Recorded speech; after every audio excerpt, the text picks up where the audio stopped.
If you've ever wondered what to eat during chemo, whether sugar feeds cancer, or if natural remedies are safe, you're not alone. These are some of the most common and important questions people ask when facing cancer treatment. Welcome to the Health and Wellbeing Magazine podcast. Today, I'm joined by Amanda King, an expert in nutrition and integrative oncology, to shed light on these crucial topics and empower you with some knowledge. Hi, Amanda. Thank you for joining us. Thanks. It's lovely to be here. Thanks for having me, Sam. So I've got a couple of questions which I think our listeners might be interested in hearing the answer to. So my first one is, what should I eat during chemo or radiation? Okay, so it's generally advised, actually, interestingly enough, to fast. So we do, there's a general rule around obviously not eating junk food, and everybody should know this, minimizing ultra-processed food. But in fact, actually, fasting can potentiate chemotherapy and radiation. So there are certain protocols that people can use that lots of other integrative oncologists have put out there. There is a chap called Volta Longo, and he has a kind of fasting schedule. He recommends, he does a bronze, silver, and gold. With his bronze, he says if you fast for 13 hours before chemotherapy and 13 hours after, that potentiates the chemo itself, allows it to get into the cell, reduces, it kind of weakens the cancer cells, allowing the chemotherapy to do its job. Silver would be 24 hours before and 24 hours after, and the gold 2 days before and 2 days after. And it does depend on the individual. It might sound quite surprising to fast for so long in this situation, but actually, what you're trying to do is to allow the chemotherapy, the poison, or the radiation to get into the cell, stay in the cell, for it not to be neutralized. So what these therapies try to do is they try to create damaging toxins called ROS inside the cell. Well, I won't get too technical, but radical oxygen species inside the cell. And what we want to do is to make sure that the body doesn't neutralize them. So fasting can help to potentiate that. So interesting to not give you actual foods, but actually to look at the fasting side of things. That's really surprising, the total opposite of what I expected your answer to be. So are there any supplements or natural remedies that would be safe for me?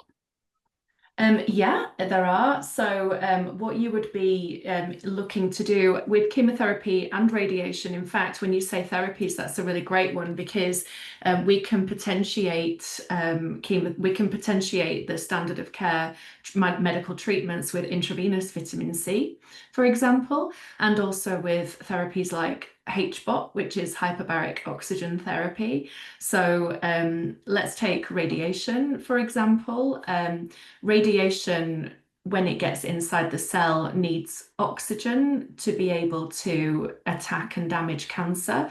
But what happens in cancer is that cancers thrive in an environment that does not have oxygen in it. So it's called hypoxic. Mm.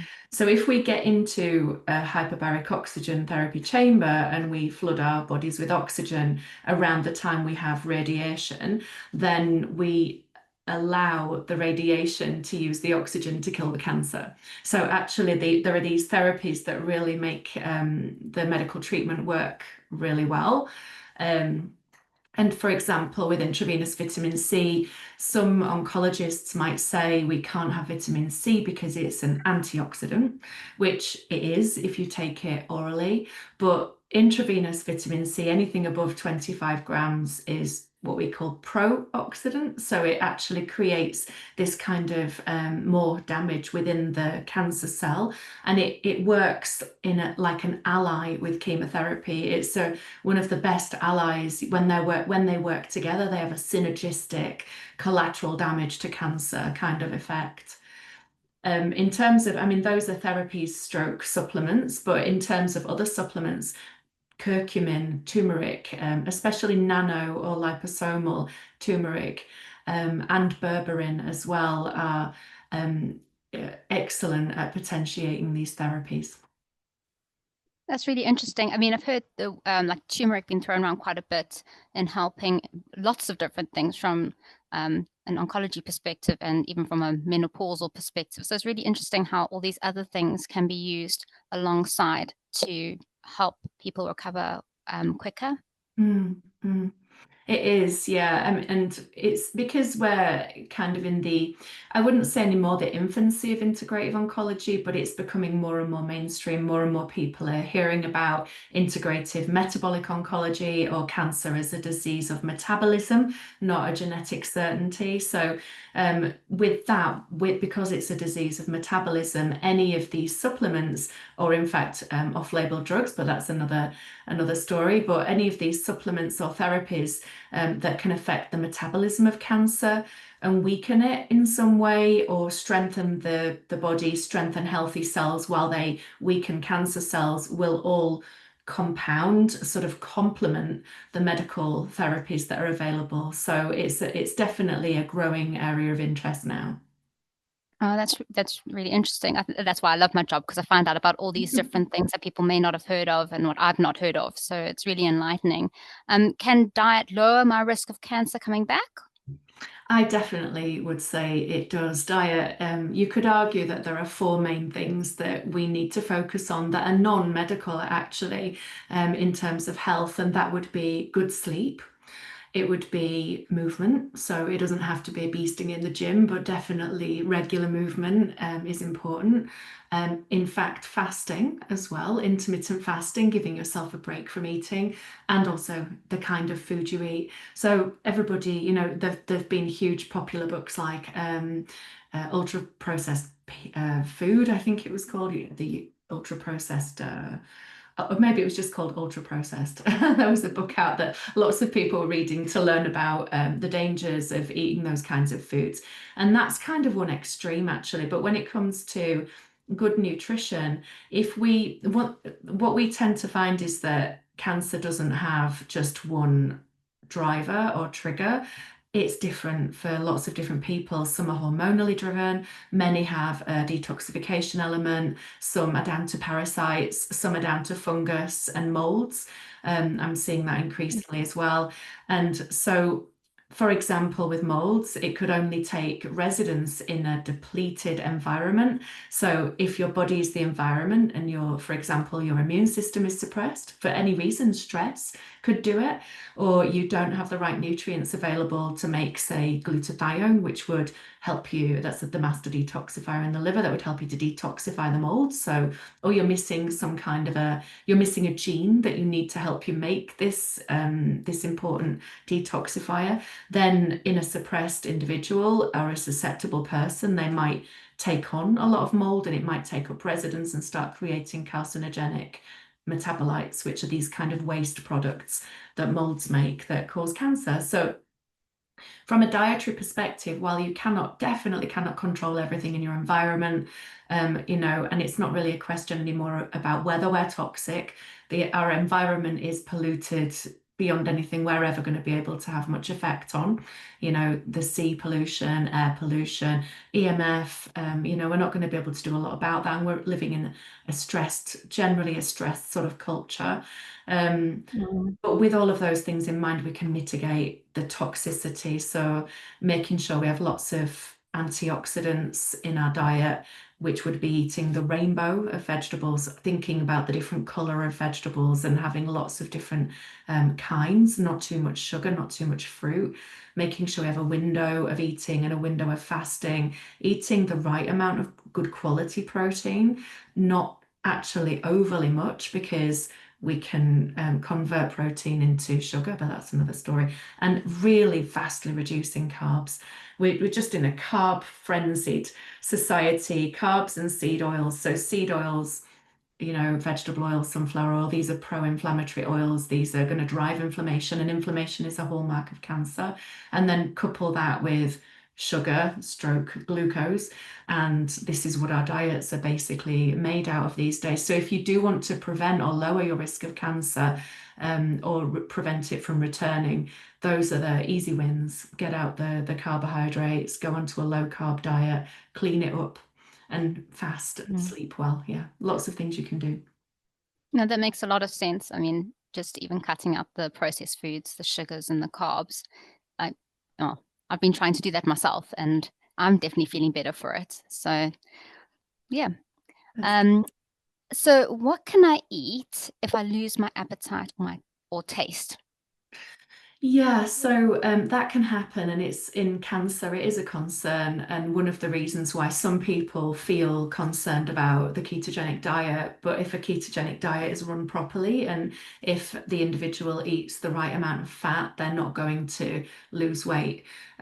So if you were to lose your appetite, then if what we're talking about is, for example, moving into cachexia, or which is a very dangerous state to be in, then we have to make sure that the kinds of foods that are eaten are very densely nutritious, high fat.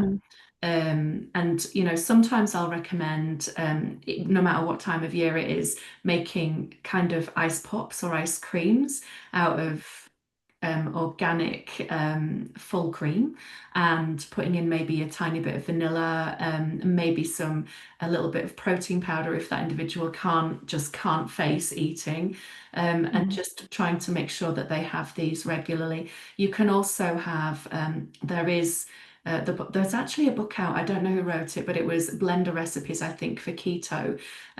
So trying to get high amounts of nutrition in a short window. So keto shakes, very high fat keto shakes, making sure there's lots of nutrition in there. And also fat bombs as well. I don't know if you've heard of fat bombs. I think I've heard of it. I used to work in a like a care facility for a while, and they used to make fat bombs for some of the elderly people that we were looking after. Nice. So Yeah. there are some great recipes out there. So the fat bombs would be, if you get savory ones, it might be cream cheese and salmon, but it might also be small amounts of bacon. I know everybody will be jumping up and down about nitrites, but actually nitrates and nitrites, this is another sort of fallacy, really, that we there are loads more nitrates in beetroot, and than there are in a hot dog, for example. But yeah, so that's something I've written about elsewhere on my blog. But yeah, for example, with other kinds would be avocado and bacon fat bombs, or there are some great keto for those who've got a sweet tooth. There are some great keto kind of cacao based, coconut oil based fat bombs that have keto sweeteners in, like monk fruit, if you can get hold of it. Um, yeah, so that this is a good way of getting quick and easy, high calorie dense nutrition in. Oh, No, that I should sounds like a great idea. Oh, Yeah, no, that's okay. I was actually going to just add in, if there was a problem with the inside of the mouth, you can actually swill a kind of zinc liquid around in the mouth to help to repair the mouth as well. If there is a problem with any chemotherapy or ulcers, anything like that, with or radiation can make that happen. Yeah.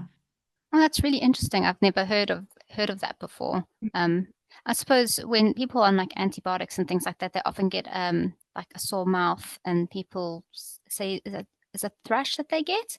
So is it something similar to that they get ulcers? So, with the kinds of treatments that people are having with cancer, it attacks rapidly dividing cells. And so we can find sometimes that there is damage to areas of the body, like bone marrow, or there can be damage in sometimes in the mouth. And especially to there might be sort of dry mouth, or there might be ulcers or blisters and things like that. Some people do have a really hard time with some chemotherapies and some treatments. So if that were to happen, it's not quite the question you asked, but if that were to happen, then you can get a small product. There's a Zinca test by Lambert's, and maybe you could dilute that with water, or just swill it around the mouth and eject what there is, and that can kind of help the mouth to repair as well, especially if that affects your appetite, because the last thing sometimes you'd want to do is, if you were suffering in that way, is eat, but you need to. Absolutely. It sounds really painful. So I think the zinc's a great idea. Does sugar feed cancer? Sugar does. So cancers around about, so when there are different kinds of figures put about. When I've been researching, I do a lot of research when I write under the pen name the Metabolic Nutritionist on Substack. So I do trawl through papers and papers and papers every week to back up the things that I write about, in fact, to inform my articles.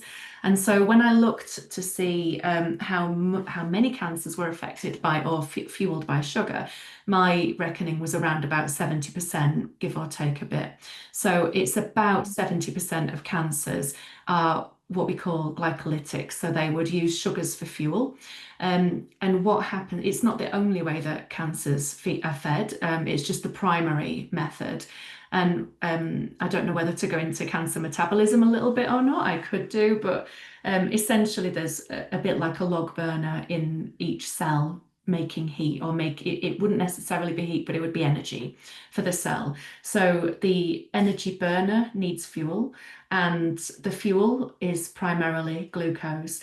But the log burner, the energy center, gets broken in cancer. So there's a kind of bypass where it's called the Warburg effect, where the fuel or the logs that are made from the sugar get fed into a different system. And it's actually a bit like an old system of fermentation. If you think about sauerkraut or something like that, it's a really old system of making energy. So the sugar gets fed into the alternative system, but it's very inefficient. So it makes a tiny bit of energy, and the rest are building blocks for tumors. So the keto diet and very low carbohydrate diets in cancer, universally, everyone who has cancer should be on a low carbohydrate diet to begin with. Keto probably is the actual answer for the vast majority of people, because the ketones themselves are actually anti-cancer. So we remove the source of the fuel for the log burner, we remove the source of fuel for cancer. It can then go off and take other kinds of fuels like glutamine, that's the secondary, that's an amino acid. But the ketogenic diet, ketones themselves suppress the secondary pathway of cancers getting fuel as well. So they suppress glutaminolysis. And then there are other pathways like fatty acid pathways, but we can block these with supplements, pulsing them, depending on that individual. We can check what kind of cancer they've got and see what that tends to do. Does it tend to use fat? Does it tend to use sugar? And we can also look at that individual's genetic mutations. It's very, very personalized when you sort of get down to this level, and then work out what kind of supplements, what kind of off-label drugs, and what therapies should be used for that person at what time to kind of squash the pathways as they appear to be being used. Oh, that's really interesting. So it's a very personal plan that you would need for a diet to follow. Thank you. Yeah. That's really interesting. So, for each person that sort of comes in touch, gets in touch with you, do you then have to put aside time and get to know your clients really well? I do, and that's one area where I might be a little bit different from other practitioners. I don't have people on a carousel. I don't squeeze them into just a 1 hour consultation. I take the time, but I work with less people because of that. So my initial consultations, it's a one-off fee, and that just includes the entire thing. So sometimes we'll sit down for 2 hours, sometimes it's an hour and a half. I will gather lots and lots and lots of information from that person, and then I spend as much time as it takes. I go through all of their data, whatever they've got, I'll work through that, and then I will produce a report for them, it's actually quite a lengthy report, but it's not complicated. I like to break it down to be as clear as possible. So it's usually in 4 sections, which is the diet and nutrition based on them. So it's a write-up based on them with references usually, because I do the research on each individual. It also includes a supplement list for that individual with dosage and frequency, recommendations for potential off-label drugs where I would not, because I'm not a doctor, I would not prescribe. I don't tell people what to take, but I can give them information about what has been known to work with their cancer and then refer them for a prescription. And also complementary therapies, which we talked about already, like intravenous vitamin C, hyperbaric oxygen therapy.